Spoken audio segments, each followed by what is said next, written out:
Hello and welcome to Inside Infrastructure, an inside look at the decisions and decision makers behind Australia's city shaping infrastructure. I'm Adrian Dwyer, Chief Executive of Infrastructure Partnerships Australia, and I'll be joined for the main portion of the show by my co-host Ilya Zak from our series sponsor PwC Australia. Recently, Ilya and I sat down with WA Minister for Transport and Planning Rita Saffioti to discuss the WA government's infrastructure response to COVID-19, WA's pathway to recovery, and the nexus between land use planning and transport infrastructure. It was a great chat, so here it is. So, Minister Rita Saffioti, welcome to Inside Infrastructure. Good afternoon. We would love to be doing this face-to-face, but unfortunately COVID-19's meant that we're trialling a bit of technology, and for those listening along, we've got a video connection between us and an audio connection, so we're going to try and do our best not to talk over each other today. I thought in the first instance, Minister, it might be useful for you to perhaps introduce yourself and tell us who you are and what you do. Sure, I'm Rita Saffioti, the Minister for Planning and Transport in the West Australian McGowan Government. Have been the Minister since 2017 and have been an elected Member of Parliament since 2008. And you spent most of your career across government in the bureaucracy and in politics. Can you maybe just talk us a little bit through that, just to give us a sense of how you got to getting into Parliament in 2008 and then the ministerial career after that? Sure. So I studied economics at university, at Curtin University. Upon graduating, I took a graduate position up with the Department of Finance in Canberra. So I'm not sure if they still run it, but Department of Treasury and Finance run, and a lot of other federal agencies run graduate programs. And so I moved to Canberra after I finished university. And there it was really quite interesting. I got really involved in, basically helping prepare the federal budget and looking at public policy. So it was a very, very interesting job. And in the graduate position, you actually get exposed to a lot of different sector parts of the Department of Finance. And so whether it was looking at fiscal policy, whether it was looking at monetary policy, whether it was looking at just spending programs, it was a good exposure. Then I moved back to WA and worked with the Department of Finance in the regional office. I was a bit homesick for WA. So I moved back, and then I got a job in the Department of Treasury in WA. So do you would self-identify as an economist? A public policy economist, yeah. So that's what I was trained in, and that's what I worked in, both in the bureaucracy. In 1997, the then leader of the opposition, Jeff Gallop, advertised for a research officer job in his office. And I applied for that job, and I didn't get the initial job, but I got a job a few months later. And then I became his economics advisor. So Jeff Gallop, when he was leader of the opposition, recruited me, and I worked in his office as an economics advisor, research officer, until we won the 2001 election. And then I became the advisor, economics advisor in the Premier's office post then. And then I worked in the department for a while. I also then became chief of staff to the next Premier, Alan Carpenter. And then I sought and won pre-selection for my seat of West Swan in 2008. And I won that election in that seat. And from 2008 to 2013, I wasn't a shadow minister. I was a member of the Parliamentary Accounts Committee, for example. I also, during that time, had 3 children. So I had a girl in 2010, and then I had twins in 2011. And then 2013 to 2017 became a shadow minister, first for planning and finance, and then I also picked up transport. And then 2017 we won the election. I held a significant portfolio of planning, transport and lands, and then there was a reshuffle, or there was some reallocation, and I didn't keep lands or ports because the bundle of portfolios was probably far too big at the time. So planning and transport is still very big, and there's a lot of things happening in WA. I assume that because you said you had a girl in 2010 and then twins, I presume the twins are boys? No, twin boy and girl, sorry, yeah. Twin boy and a girl, okay. So I had Grace in 2010 and then, twin boy and girl in 2011. Yeah, okay. There's an interesting thing you mentioned there, if we go back to your time in Jeff Gallup's office that he advertised the position. It doesn't. Maybe it happened more in the past, but it's certainly not that often today. Today, those advisory positions often go to a politically minded person. Was his office staffed in that way, full of sort of more technocratic people, or were you a standout there? Well, I'd like to say I was a standout. I'll say that. Look, Jeff, I always remember meeting Jeff Gallup for the first time, I was very nervous, and I didn't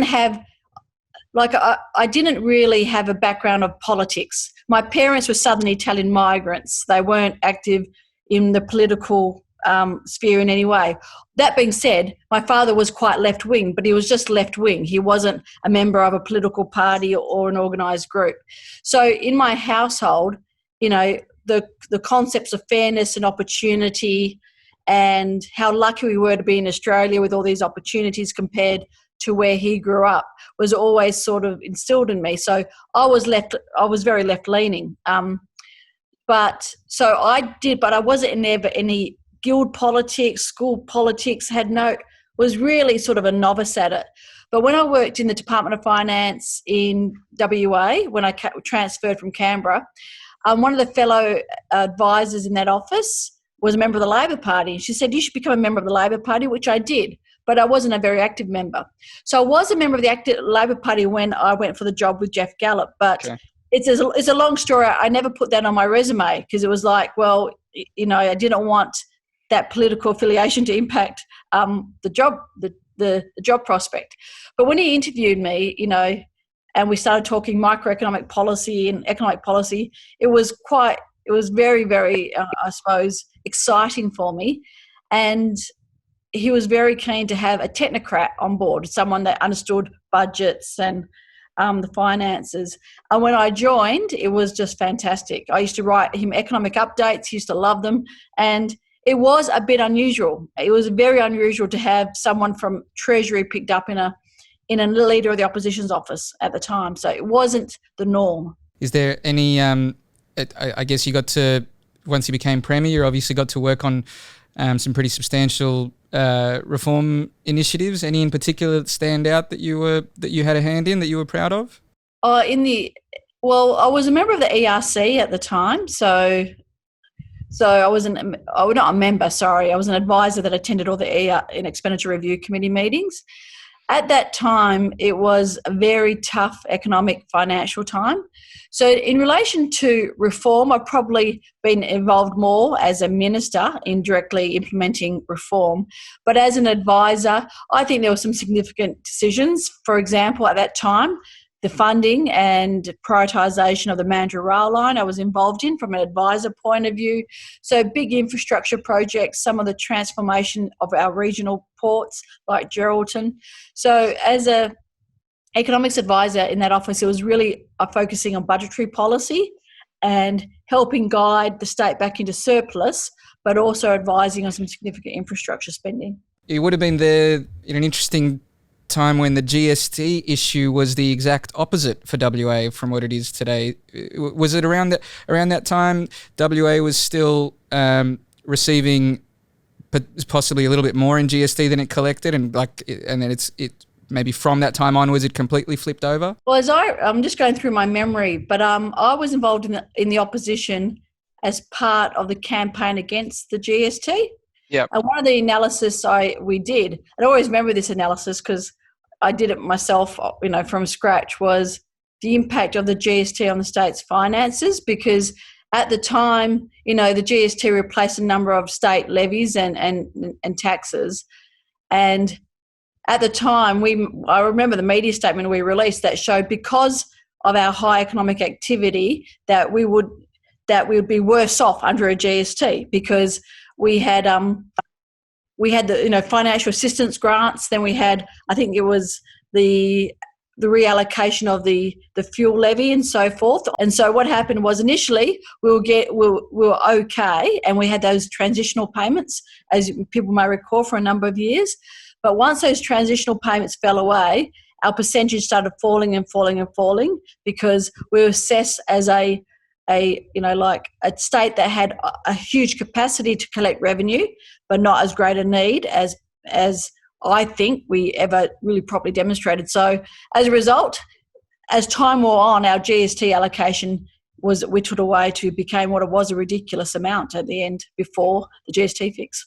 In Malcolm Turnbull's book, he describes the change that was implemented under his government, and he says that there's maybe 6 people in all of Australia that understand the horizontal fiscal equalisation process, that what goes into it and how the hell they come up with an output. But yeah, it sounds like it had no clarity was added over the subsequent 20 years. Yeah, and I think the way that's determined is trying to identify your capacity to raise revenue and then the needs of the state. And I think we probably haven't ever really reflected, and there was some work done by Treasury to do this, really reflected the level of need in WA in particular because of the sparse population, but also that to generate the mining income, we really actually spend a lot of money to help generate that, and I don't think we've ever demonstrated that well enough. Minister, that perspective you've had of being in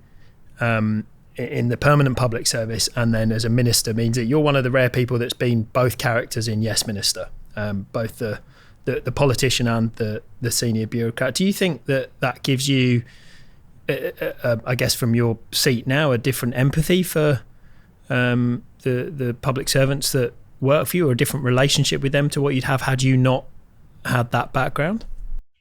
Probably because I know how the public service operates better, and I think I understand. I think processes to achieve outcomes, in particular in your initial period as a minister, because we know that it sometimes takes a while to understand how to achieve outcomes, and getting that balance right of achieving, your political priorities, but understanding processes and making sure that everything is covered is very important. Understanding the ERC process from my previous jobs, understanding those relationships was very important and continues to be important. I must say there are some things though that when we won government, the importance of good intergovernmental relations between the state and the federal government, I think is something that I've learned a lot over the recent years. The ability to work well with the other tier of government, or the other tiers, but in particular the federal government, in my portfolio has been very important. And they're things that have probably been learnt more in this job than in previous jobs. But like I said, I always think, your current job always, you always benefit from your previous jobs. So if I went into the public service, I'll probably be a better public servant because I know what a minister needs. The other thing about being an opposition staff member, when I went in 1997, is you actually have to do it all yourself. So that's right. Even though I worked in Federal Department of Finance and Federal Department of Treasury, there were parts of the budget process, state budget process, I wasn't aware because I didn't really pull together the whole budget. But when you're the one advisor working for the Leader of the Opposition who had to give all the economic or financial advice, I became so obsessed about knowing what every line of that budget paper meant that I became an expert on those budget papers. And that carries me through now and understanding the whole sort of relationship. So in opposition, I spent years just absolutely getting across every detail of the budget papers. And you get to a level that and even though people might come into these jobs with accounting or economic experience, if you don't understand how a budget's put together, a state or federal budget, then, that's where you actually can let yourself down. But I know, you just have to understand how appropriations work, how the consolidated fund works. I mean, the whole ambit of things that are very, very unique to state budget processes. So we do want to discuss your current role, but the thing that's I think front of mind for everybody right now is obviously anything to do with COVID-19. We are recording in mid-June for anyone listening, but it's obviously front of mind. WA has done, has been one of the very high-performing states in terms of limiting, suppressing the COVID-19 outbreak. How would you say WA is positioned relative to the other states, or just on its own in terms of the recovery coming out of this on the other end? Like many other states, we've done very well, and I think the whole Australia's done really well, and everyone across all governments and, of course, the entire community needs to be congratulated on the work we've done in relation to managing the health aspect. And WA, as I said, through its isolation's been a big negative for WA in the past, but it's also been a very significant positive in relation to dealing with this pandemic. The Premier of WA, the Cabinet, made some early decisions about hard borders and some other key decisions, which I think have really put it well placed from a health perspective. We've had very limited, if probably no community spread. There has been some local transmission, but we haven't seen sort of those the community spread that we've seen in some parts of Australia, but definitely what we've seen across the world. So the majority of our cases have been fully imported in the sense of people coming back from overseas or on cruise ships or now live ships as well. So that's another example.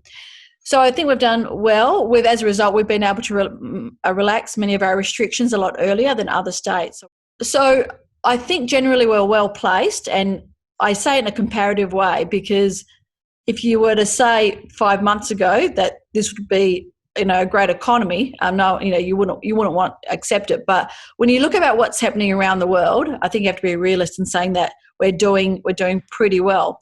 Well, there's a very interesting thing there, isn't there? Because we heard an announcement just the other day about Vale in Brisbane having to close, I think 3, maybe 4 of its iron ore mines. And WA, through its success in restraining the COVID-19 outbreak, has managed to keep all its mine operations open. Is that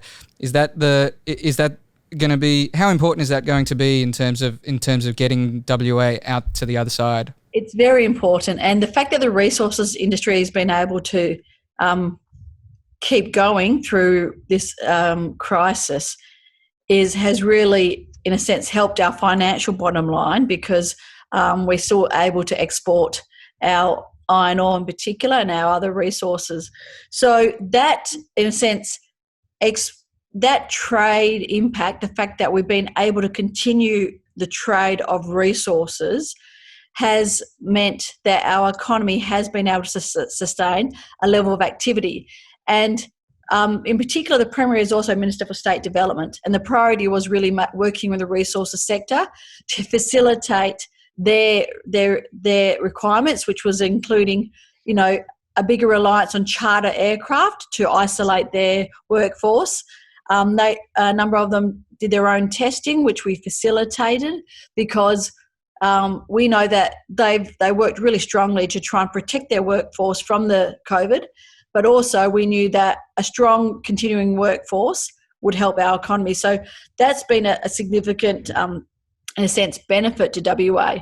I mean, there's closed domestic borders, but also closed international borders. What does that do to that industry that in a lot of cases might be quite reliant on foreign labour? The people industry rather than the sort of product industry. So for example, our resources sector is predominantly sustained. Of course, the 2 areas that have had a significant impact are tourism and international education, which have both definitely felt an impact. Tourism, as we go through this recovery phase, we did have intrastate borders in place, so the inability to move from one part of WA to another, they've now been removed. So what we're seeing now is a lot of activity in some parts of the state as internal tourism starts reoccurring. And I've been talking to the airlines. We just had a 2-hour industry update that, in particular for many of the regional tourism towns, we believe that they will benefit from significant tourism activity going forward. Again, one of the things we wanted to do was maintain our construction activity. So we maintain a level of civil construction and bringing forward projects too. So that's another aspect of the economy that's continued to drive some jobs and some money circulating in the economy.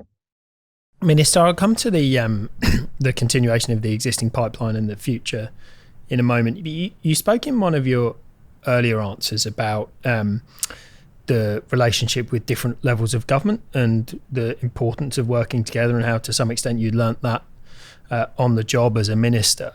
That's kind of been on steroids over the last 12 weeks or so since the establishment of National Cabinet, and I know you've been meeting with fellow transport ministers on an almost weekly basis. What's your reflections on how well the Federation and the structures in the Federation have responded to a crisis of this scale? Well, I think the National Cabinet's been vitally important in allowing Australia to deal with the pandemic as it has. So I think without that structure, that it wouldn't have been handled as well, as my view. So I think that National Cabinet, that national collaboration. But I'll make this comment though. Coming out of it appears hard, in a sense, a bit more difficult to keep that sense of collaboration and agreement. And we've seen some of the disputes between different states about borders and so forth. But I think the National Cabinet's been very good. And now you've seen, of course, the abolition of COAG to replace it with a more sort of regular, informal, although normally what happens is informal structures end up being formal structures. That's what happens. That's what bureaucracy does. But I think the more regular, informal updates focusing on key areas of priority will benefit the whole nation. So, and from my perspective, I've always sought to really work well with the federal government, in particular in transport, where we jointly fund a number of initiatives. So I think that has been, one of the reasons why Australia as a nation has done better than other nations. So you've brought forward some expenditure, as I understand it, on Metronet and brought some contracts forward. Can you talk through some of the initiatives that you've pursued to accelerate expenditure and maybe as a form of stimulus, and what other initiatives are coming up? Yeah, sure. So we looked at the whole range of pipeline of work. First of all, we had small to medium contractors tell us that they were concerned that the normal procurement process wouldn't allow them to retain their staff and have a pipeline of work. So we're talking the smaller projects, up to about $20 million. What we did there is we engaged with industry, created a panel of contractors, and we are now allocating projects over the next 12 months. So they all have work over the next 12 months to enable them to keep their workforce employed and have some certainty going forward. Normally, they would all go out to a full procurement process and they would be sort of put out gradually, and I think that would have created uncertainty. So that was one of our first initiatives. The second was look at our major projects, over $100 million or maybe even over $50 million of major road projects where we could where we could bring forward any approvals processes and also procurement processes. So we're working through over, I think, a dozen of those, and we've been able to bring forward the procurement for a number of key road projects. For example, a couple of major interchanges, also some major regional projects, $800 million project around Bunbury, Albany Ring Road. So we're bringing forward that. On Metronet, we brought forward the procurement for a couple of other key projects, and we're looking at how we also go forward on a number of other projects. So we worked through the approvals processes and also the tender and procurement process to see how we can bring forward those projects. Do you have any sense for how that pipeline might be affected by all the various impacts of the COVID-19 pandemic, in the sense that there's land use change, people, more people working from home, and there's also for some period going to be much less migration. Do you see any direct impacts that are going to be felt over the long term, or is it really all just a temporary blip and we'll be back up and running as before? Well, people have differing views on this. So they have a very, differing views about whether the work environment has changed as we know it. So I'm working on I'm looking at some of the numbers that are coming through in relation to road usage and public transport usage, for example. So I'm working on the view that and it has sort of come true, road usage is now nearly at pre-COVID levels already in WA. So we've already hit about 95% of pre-COVID usage already. And that's with still a proportion of people working from home, because again, in WA, and this is very different to other states, the Premier a number of weeks ago said people who can come back to the office should come back to the office. And so from a government perspective, we're encouraging people back to work if that's what they want to do. And also, but from the private sector, that's been a bit more gradual, and so they're changing. But still, with the percentage of people working from home, our road usage is already up to near capacity, near pre-COVID levels. And you're something of a canary in the mine shaft there, because the eastern states, Queensland's probably a bit closer to you guys in terms of return to work, and then New South Wales and Victoria some way back at the point we speak in sort of early-ish June. So that's probably an early indication for what the return to work will look like elsewhere. Look at the three modes of transport, well, the key three. What we've seen is, of course, people go back to the car because, in particular with social distancing and other concerns. So we've seen people come back, and also the city here has made some discounts about free parking and so forth. So it's been a bit economically viable or beneficial to drive. So we've seen significant cars back on our roads. I've seen cycling increase by 20%. So again, the experience from other states around the world is, individual sort of mobility devices like cycling and so forth. We've seen an uptake, and public transport was the worst hit. And so we went down to 11% of pre-COVID activity I think through the month of April. We're now climbing back to over 60% of activity. So we're seeing that climb back. And my view is that will continue to climb as people get more comfortable with being back, operating more normally in society. So I have a view that there may be some changes with some companies about working from home, but more generally I sense that there'll be a willingness and a keenness to go back to normality if people can, is my impression of things. Can they? As in while we're under any kind of social distancing restriction, I know, for example, us here at PwC, there's a third the number of desks available, or some fraction, limited access to lifts and everything like that. Is WA do you feel like that will have an impact on the capacity of CBDs to actually accommodate as many staff as were there before? Well, I think there's, again, every work environment's different, and hot desking and all those sort of things that became popular for a very long period of time. I think there'll be a transition. I think because the space required to home everybody in your office, to have everybody in your office, is probably greater than is currently provided in that sort of environment.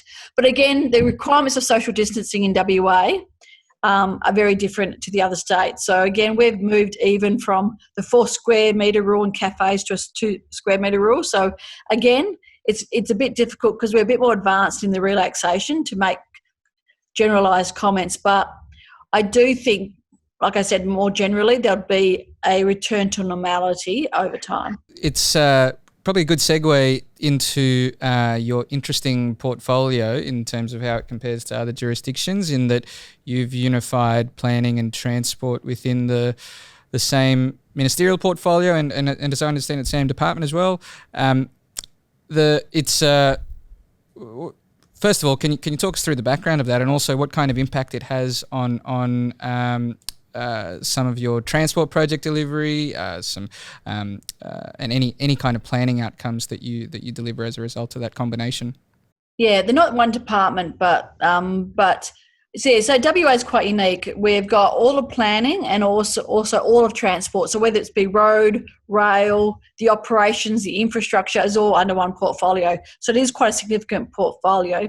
It's very, very useful in making both planning and transport decisions, because I think there's been so many examples of the past where there might be a decision of planning which didn't quite understand what was happening on the roads or rail front, and has led to either bad planning outcomes or sometimes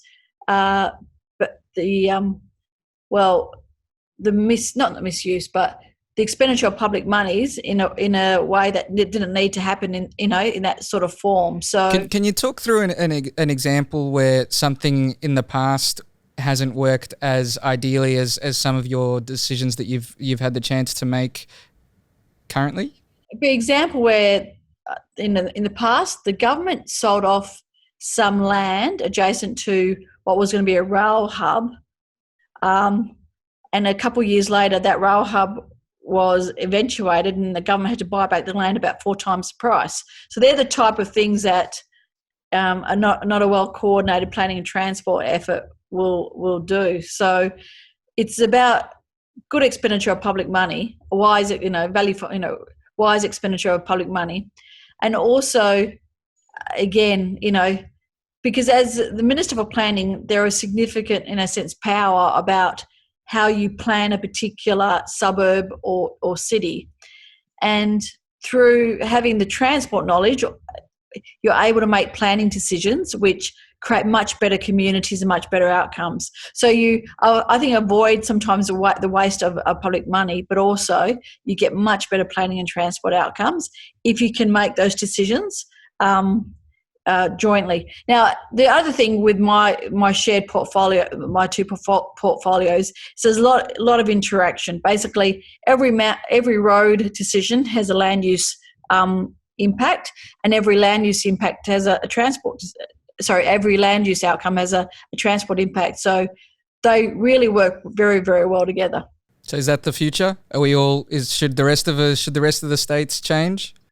Well, I think every state has tackled things differently. I mean, I think from a portfolio, it's very big, though, I'd say that. And one of the things is I can see in other states those that have separated infrastructure provision from the service provision, which I can see that makes a bit of sense. But I think planning and transport go very well together. And maybe just with reference to Metronet, just talk us through, it seems to me like Metronet is the distillation of combining those 2 portfolios, because I very rarely hear it spoken about as a rail program. It's much more of a city shaping type program. Yeah, so as part of Metronet, we're building up to 18 new stations, and also as part of planning for those stations, we're planning the land use outcomes around those. So for example, for all the station designs, we're working as part of the design of the station, actually developing a plan around that station. So not where the car parks, buses, but more where the housing, commercial, and other prospects are going to be. So we're trying to bring that to the in a sense, working on those together. For example, there's been a lot of discussion in WA that when we build a new station in like a new suburb, we build a station with a massive car park around it, and we're actually not getting the benefit from the residential or commercial activity we could undertake. So a number of our new stations, the car park is either a different form, multi-storey, for example, in a couple of cases, or it's allocated in a different area to facilitate the best residential and commercial developments. So just some of those basics where the design of the station is in the context of how it feeds the community rather than just how it feeds the trains, the operation of the trains. Because that's been a big problem in the past, is that station design hasn't really, in WA and probably in other places, hasn't really looked to integrate the station into the community. And even where your bike paths are going to be, or your walkability, all that's been brought into the station design. A few of the eastern states have announced or foreshadowed potentially using the COVID-19 period or crisis as a chance to implement some major economic reforms. There's a lot of discussion about replacing stamp duty with land tax. There might be and some other favourites of this podcast, like road user charging as well. Do you see that? Do you think that now is a good opportunity? And without necessarily announcing it, although feel free to, is WA looking at anything similar? Not on those fronts. We have announced significant planning reform under my portfolio. So a lot of states have pathways for significant projects and trying to streamline some approvals processes. That reform is quite significant, probably the most significant reform in that planning space for a number of years, and picking up the concept of a new pathway for significant projects.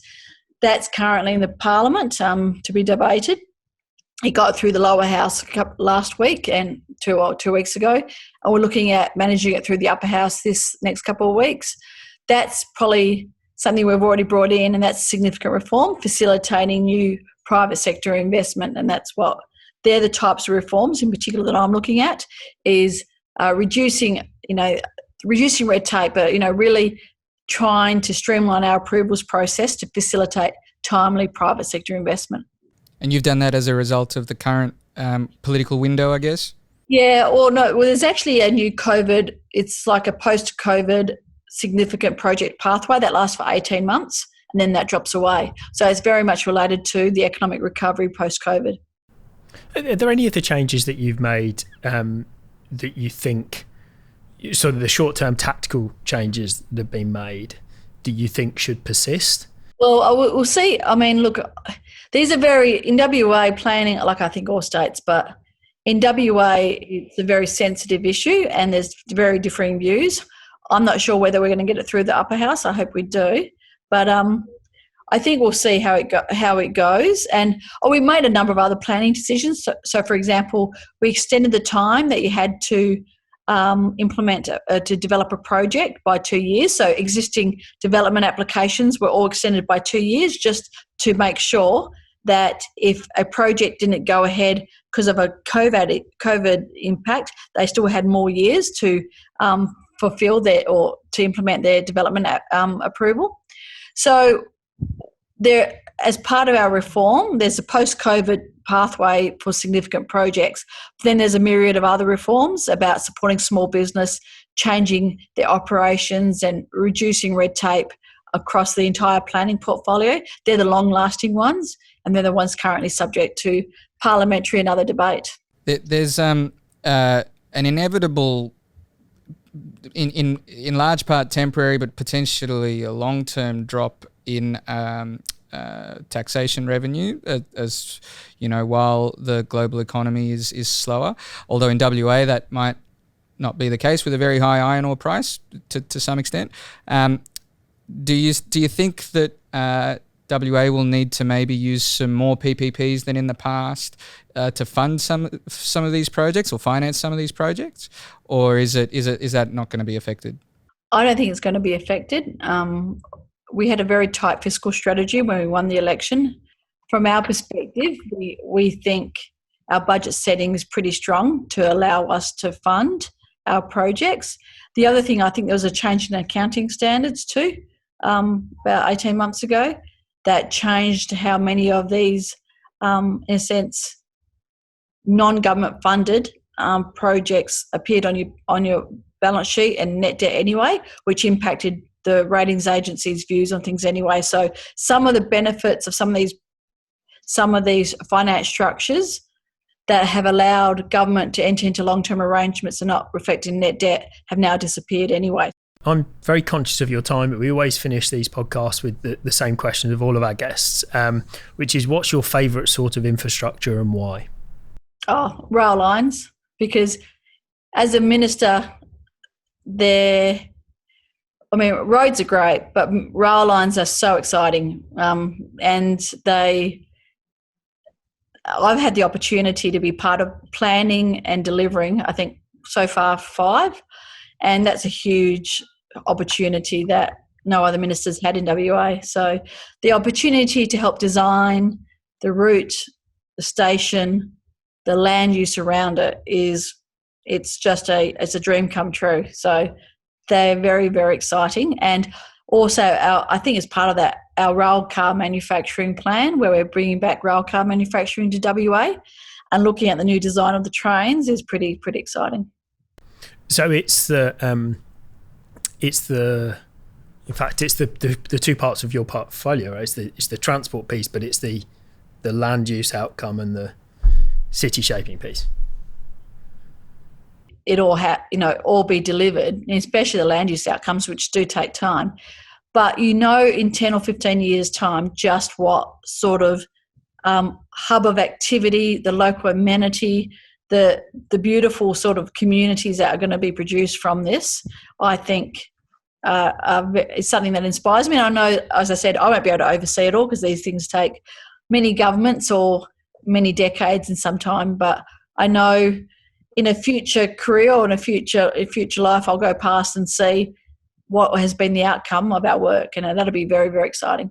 If you change portfolios to energy, is a wind farm going to be your next favourite type of infrastructure? I like transport. I like bridges. I like bridges too, actually. We built a beautiful bridge over here, Managarat Bridge, which is just beautiful. But I want to keep these portfolios as long as I can. But I know that, there'll be a time when I'm not Minister for Planning and Transport, but I'm pretty excited being that right now. I would say that I haven't done the analysis, but I think the most popular answers to that question have been bridges and tunnels. But then you scratch beneath the surface, and some people say, I like tunnels when they're in operation, and others like bridges when they're in construction. So everybody's got their own little quirks on their favourite sort of infrastructure. But I think your one fits quite well with the portfolio, Minister. Thank you very much for spending the time with us today and telling us all about yourself and what's happening in WA now and into the future. So, Minister, thank you for your time. Thank you very much. That's it for today. Thanks as always to PwC Australia for their continued sponsorship of Inside Infrastructure. Please make sure you subscribe on your favourite podcast platform and leave us a rating or comment on LinkedIn. If you have any guest suggestions, then please feel free to